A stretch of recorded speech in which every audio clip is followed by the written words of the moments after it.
আল্লাহ তাআলা বলছেন ইন্নামাল মুমিনুনা আল্লাযীনা ইযা যুকিরাল্লাহু ওয়াজিলাত কুলুবুহুম ওয়া ইযা তুলিয়াত আলাইহিম আয়াতু জাদাতুহুম ঈমানা। যারা ঈমানদার, আল্লাহ তাআলা বলছেন যারা ঈমানদার, যারা মুমিন, তারা আমি আল্লাহর নাম যখন শুনবে, নাম শোনার সঙ্গে সঙ্গে তাদের অন্তরটা ভূমিকম্পের মতো কম্পিত হয়ে যায়। আল্লাহু আকবার। এটা মুমিনের লক্ষণ। আল্লাহর নাম শোনার সঙ্গে সঙ্গে অন্তর কম্পিত হয়ে যায়। এরপরে বলছেন وَإِذَا تُلِيَتْ عَلَيْهِمْ آيَاتُ زَادَتْهُمْ إِيمَانًا وَعَلَى رَبِّهِمْ يَتَوَكَّلُونَ।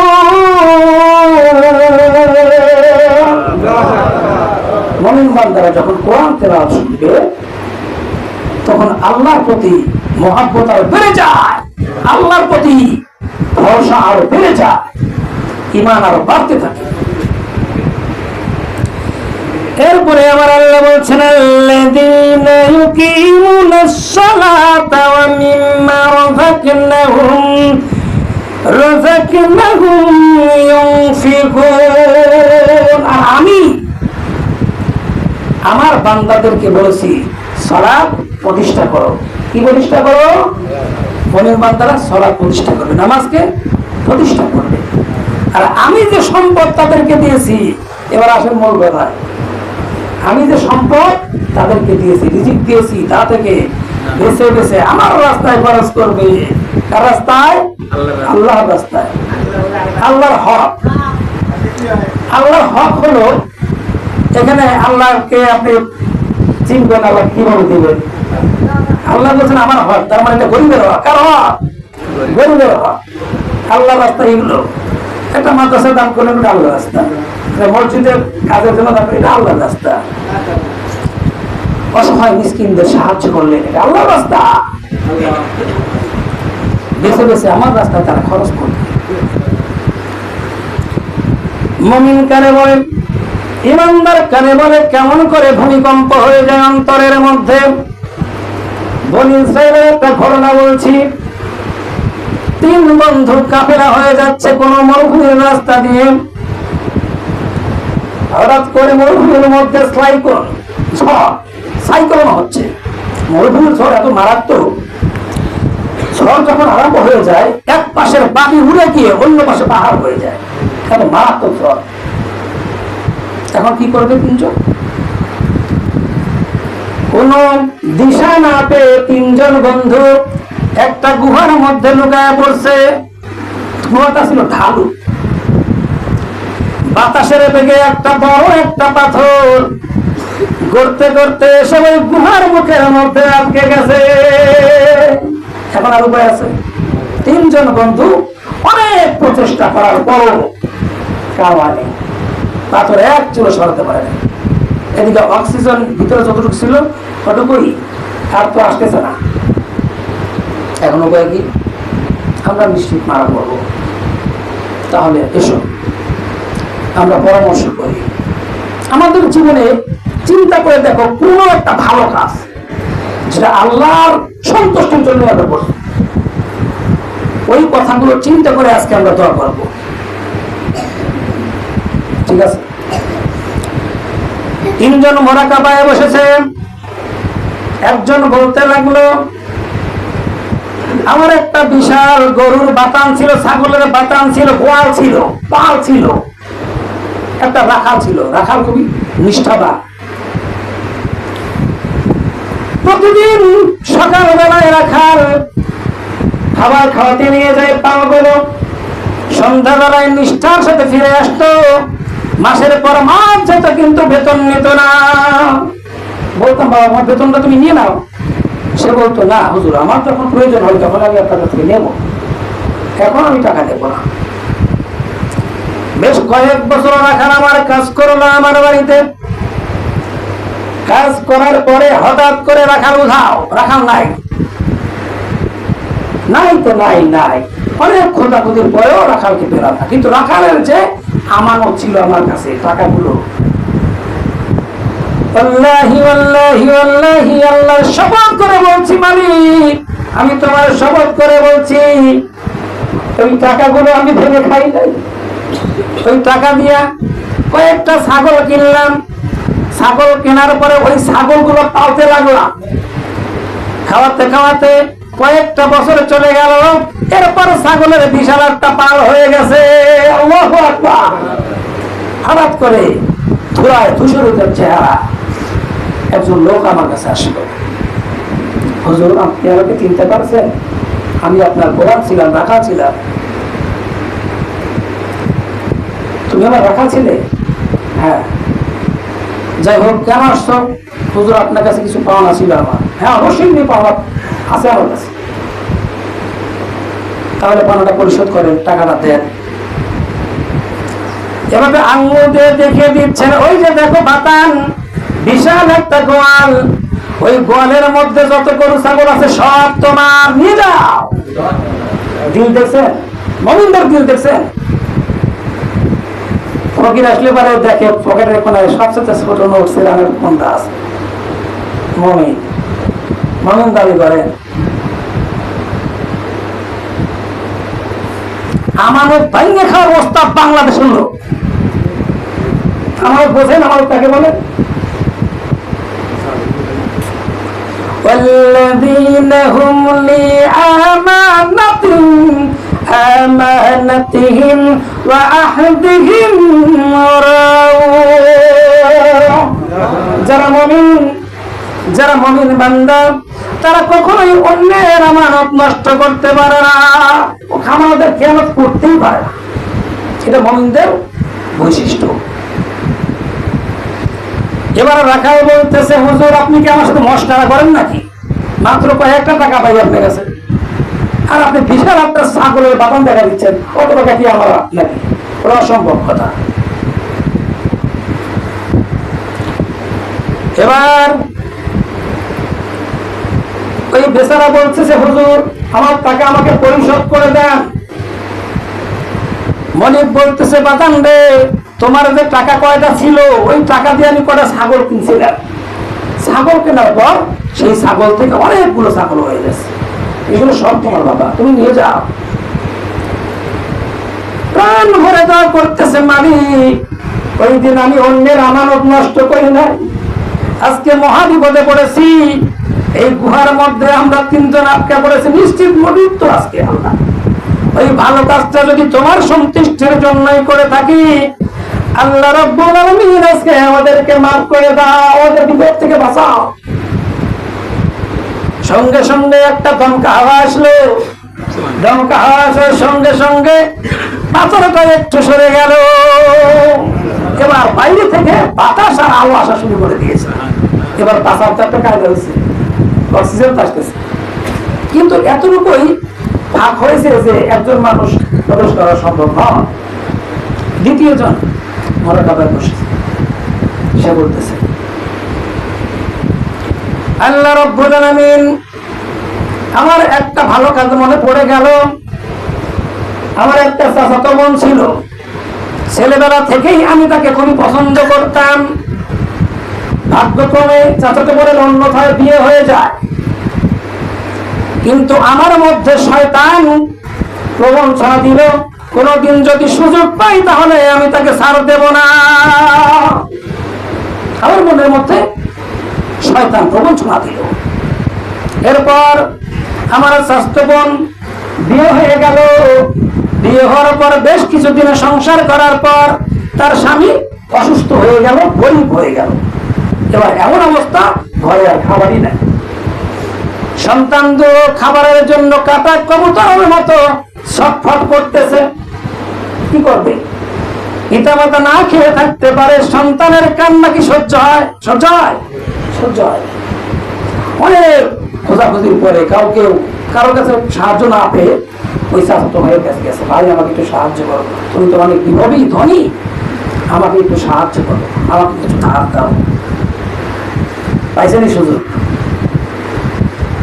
টাকা তোমাকে দিতে পারি, শর্ত আছে। কি শর্ত? তোমার ধার লাগবে না, এমনি তোমাকে টাকা দেবো, খাবার দেবো, বিনিময়ে একটা রাত তুমি আমাকে সময় দিবা। নাউযুবিল্লাহি মিন যালিক। মেয়েটা ধিক্কার দিয়ে চলে গেছে, তোমার কাছে সাহায্য চাইতে এসেছি আর তুমি আমার সঙ্গে সুযোগ নিচ্ছ। আমি একজন মেয়ে না, আল্লাহকে ভয় করি। এবার মেয়েটা বাড়িতে চলে গিয়ে দেখে সন্তানরা খাবারের জন্য চিল্লাচ্ছে, কাটা কবুতরের মতো দাঁড়াচ্ছে। মা না হয় না খেয়ে থাকতে পারে, সন্তানের ক্ষুধার যন্ত্রণা সহ্য হয় না, চলে গেছে। ভাইয়া গো, তোমার যা ইচ্ছা তুমি তাই করো, কিন্তু আমাকে কিছু টাকা দাও, খাবার দাও, আমার সন্তানদেরকে বাঁচাই। ঠিক আছে, নিরিবিলি একটা ঘরের মধ্যে নিয়ে গেছে, জানলা বন্ধ, দরজা বন্ধ। এবার মেয়ের দিকে তাকায় দেখে মেয়েটার চোখ দিয়ে অশ্রু ঝরে। এই ঘরের মধ্যে কেউ নাই, তুমি আর আমি ছাড়া। এমনকি বাইরের কোনো প্রাণীও দেখতে পাচ্ছে না। কিসের ভয় তোমার? ভাই আমার, আমি তোমাকে দেখতে পাচ্ছি, তুমি জানালা বন্ধ করে দিয়েছো, দরজাও বন্ধ, সব বন্ধ। কারো চোখে পড়বে না এই বিষয়টা, কিন্তু কার চোখে পড়বে? যিনি আসমান এবং জমিনের মালিক, সামিউন বাসির, তার চক্ষু তুমি কেমন করে বন্ধ করবে? ওই আল্লাহর ভয় আমি কাঁদছি রে ভাই। এবার যুবকের অন্তরের মধ্যে কম্পিত হয়ে গেল। ওই যে মুমিনদের আল্লাহর নাম শোনার সঙ্গে মুমিনটা কি হবে? ভয়ে কম্পিত হয়ে যাবে, মনের মধ্যে কম্পিত হয়ে গেল। চিৎকার মেরে আল্লাহু আকবার বলে সেই যে দৌড় দিছে, বলতেছে বোন আমার, তোমার টাকা পয়সা যা লাগে সব নিয়ে যাও, কিন্তু আমাকে মাফ করে দিও। কাল কিয়ামতের ভয়ঙ্কর দিনে, বিভীষিকাময় দিনে আমাকে আল্লাহর কাছে তুমি আসামি বানায় না। আল্লাহ ওই দিন আল্লাহ শুধু তোমার না শোনার সঙ্গে সঙ্গে আমার এই অন্তর কম্পিত হয়ে গিয়েছিল। আমি তোমার কসম করে বলছি আল্লাহ, ওই দিন জেনা করি নাই, কোনো পাপ কাজ আমি করি নাই।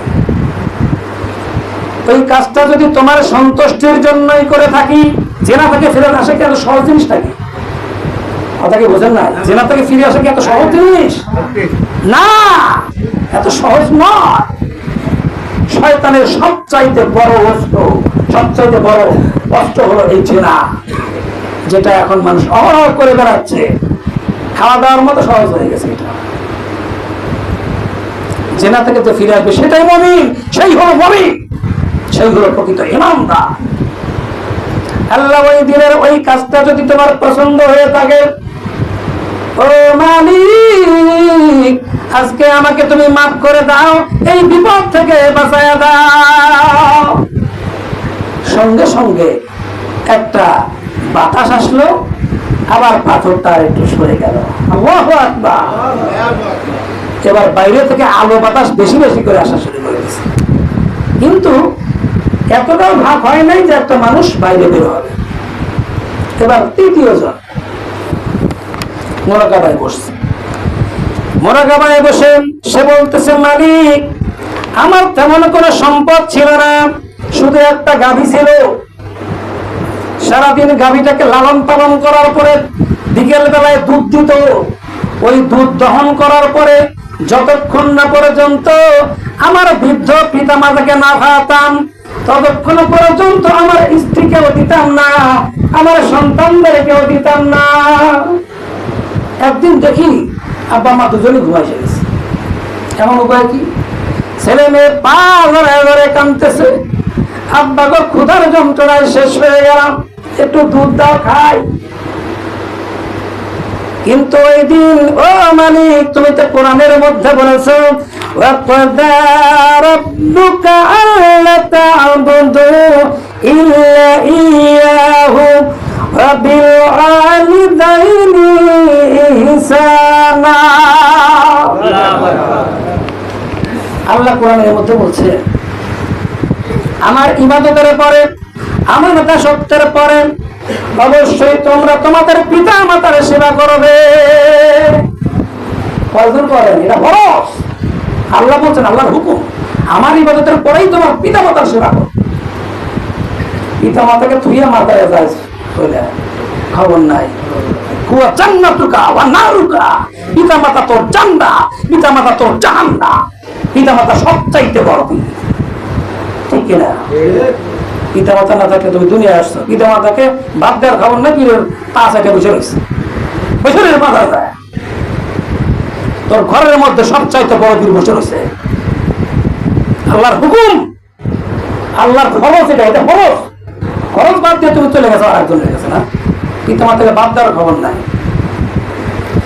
ইম্মা ইয়াবলুগুন্না ইনদাকাল কিবারা আহাদুহুমা আও কিলাহুমা ফালা তাকুল লাহুমা উফফি ওয়ালা তানহারহুমা ওয়া কুল লাহুমা কওলান কারীমা।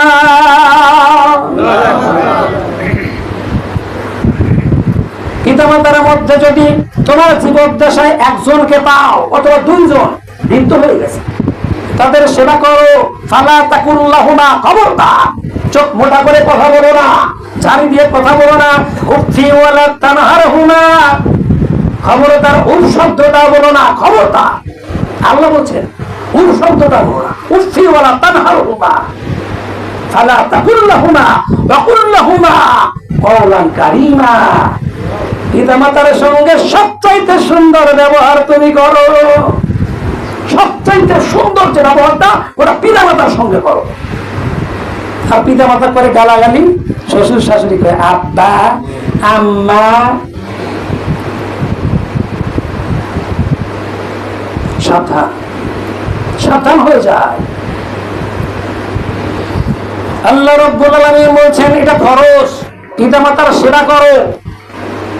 সেই পিতা মাতাকে ফেলে কার পিছনে আমরা দৌড়াইছি? লক্ষ লক্ষ টাকা খরচ করে হাজী সাহেবরা হজ করে আসেন, আমার দাদারা হজ করছেন, আলহামদুলিল্লাহ, আল্লাহ কবুল করছেন। কিন্তু এই হজ কবুল হয়েছে কি না হয়েছে তার কি জানে? বলেন, জানেন? এইটাকে কি বলি? আল্লাহর হাবিব বলেছেন, পিতা মাতার দিকে যদি একবার সন্তুষ্টি চিত্তে কোন বান্দা তাকায়, কোন সন্তান তাকায়, আহারে এই পিতা মাতা আমাকে জন্ম দিয়েছিল দুনিয়াতে, এদের কারণে আমি আসছিলাম, একবার যদি চিন্তা করে, তার আমল নামায় একটা কবুল হজের সওয়াব আল্লাহ রাব্বুল আলামিন লিখে দাও। সুবহানাল্লাহ। দেখছেন হজ কোথায় রয়েছে? কবুল হজ নিশ্চিত। তিনজন লোকের দোয়া কবুল হবে, তিনজন। এক নাম্বার মাজলুম, যার উপর আপনি অন্যায় করেছেন, ওই ব্যক্তি চোখের পানি শুধু ছেড়ে দিয়েছে। কয়দিন আগে আমার এক চাচা গল্প করছে, চোখের পানি শুধু ছেড়ে দিয়েছে, সঙ্গে সঙ্গে লেগে যাবে এটা। খবরদার কারোর প্রতি অন্যায় করবেন না। সে যদি চোখের পানি শুধু ছেড়ে দেয়, আল্লাহ তুমি আমার এই বিচার করো, আল্লাহি আল্লাহ শপথ, বিচার তৎক্ষণাৎ শুরু হয়ে যাবে। সাবধান। দুই নম্বর মুসাফির, এক দেশ থেকে আর এক দেশে চলে আসছে, তার দেশে কেউ নাই, তার সঙ্গে খারাপ ব্যবহার করতেছেন, তাকে সাহায্য করেন, ওই ব্যক্তি দোয়া করলে দোয়া কবুল হবে। তিন নম্বর হলো পিতা মাতা, বন্ধুকের গুণ মিস হয়ে যাবে, পিতা মাতার দোয়া কখনো মিস হবে না মিয়া। পিতা মাতা দোয়া করলে কবুল হবে হবে হবে, 100% শিওরিটি দিয়েছেন আল্লাহ। সেই পিতা মাতার সঙ্গে দুর্ব্যবহার করো, কপাল পোড়া, কপাল পোড়া যাবে। এবার সারা রাত পার হয়ে গেছে, ফজর উঠতে শুরু হয়ে গেছে, এমন সময় পিতা মাতা আমার ঘুম থেকে জাগ্রত হলো, এদিকে সন্তানটা কান্না করতেছে। পিতা মাতাকে দুধ খাওয়ালাম, তারপরে আমার সন্তানদেরকে দুধ খাওয়াইছি। ও মালিক, ওই দিনের ওই ভালো কাজটা যদি তোমার সন্তুষ্টির জন্য করে থাকি, আল্লাহ আজকে এই বিপদ থেকে আমাদেরকে বাঁচায় দাও। সঙ্গে সঙ্গে একটা দমকা আওয়াজ আসলো, এক ধাক্কায় পুরো পাথর সরে গেছে। সুবহানাল্লাহ বিহামদিহি সুবহানাল্লাহিল আযীম। যখন বিপদে পড়বেন 2 রাকাত নামাজ পড়বেন। কি করবেন? 2 রাকাত নামাজ পড়বেন। নামাজ পড়েই আল্লাহর কাছে দোয়া করবেন একটা ওসিলা দিয়া, এমনি আল্লাহ আমাকে এই ব্যবস্থা করে দাও না। আমার জীবনে ওই ভালো কাজটা করছিলাম শুধু তোমার সন্তুষ্টির জন্য আল্লাহ, কেবলমাত্র তোমার সন্তুষ্টি। কার সন্তুষ্টি? একমাত্র আল্লাহর সন্তুষ্টি। আল্লাহর সন্তুষ্টির জন্য যদি কোনো কাজ করে থাকেন, সেই ওসিলা করে যদি দোয়া করেন, আল্লাহই আল্লাহর শপথ, আল্লাহ আপনাকে তারা দেবেন, আল্লাহ আপনাকে মাফ করবেন, ওই বিপদ থেকে বাঁচায়। الذين إذا أصابتهم مصيبة قالوا إنا لله وإنا إليه راجعون। যখন বিপদ চলে আসে আমরা তো খালি মানুষ মরে গেলেই দোয়া করি, ইন্না লিল্লাহি ওয়া ইন্না ইলাইহি রাজিউন। না, কোন একটা বিপদ আসলে দোয়া করতে, আমরা সবাই একমাত্র আল্লাহর জন্য। কার জন্য? ইন্না সালাতি ওয়া নুসুকি ওয়া মাহিয়ায়া ওয়া মামাতি লিল্লাহি রাব্বিল আলামিন। কারণ আমাদের জীবন, আল্লাহ বলছেন, আমার নামাজ, বলো আমার নামাজ, আমার কোরবানি, আমার হায়াত, আমার মওত, আমার বেঁচে থাকা, আমার মরে যাওয়া, আমার সব কিছু একমাত্র আল্লাহর জন্য। আল্লাহর জন্য সব কিছু। সময় আমরা কথা বলতে পারলাম না। যতটুকু পারবো দুনিয়াতে নেক আমল করার চেষ্টা করি। একটা ভালো কাজ সারাদিনে আপনি ক্যালকুলেশন করবেন, একটা সন্ধ্যাবেলায় আমি ভালো কাজ কি করছি। খারাপ কাজের তো অন্ত নাই, ওটা তো মনেও থাকে না, কিন্তু চিন্তা করবেন একটা ভালো কাজ কি করছি। ওই ভালো কাজগুলো রেকর্ড করে রাখবেন। ওই একটা ভালো কাজ দিয়া আল্লাহ রাব্বুল আলামিন সব মাফ করতে পারে। এই জন্য খালি খারাপের দিকে থাকেন না, খারাপ থেকে করতে চায় না, শয়তান করা, কিন্তু ভালো কাজ করবেন যা থেকে আপনার সামনের ফাড়া আল্লাহ রাব্বুল আলামিন ক্লিয়ার করে দেবেন। সময় নাই, তবু একটা কথা আমি বলতেছি। সুলাইমান আলাইহিস সালামের সময়ে একজন চোর পাখির ডিম খেয়ে খেয়ে ফেলে।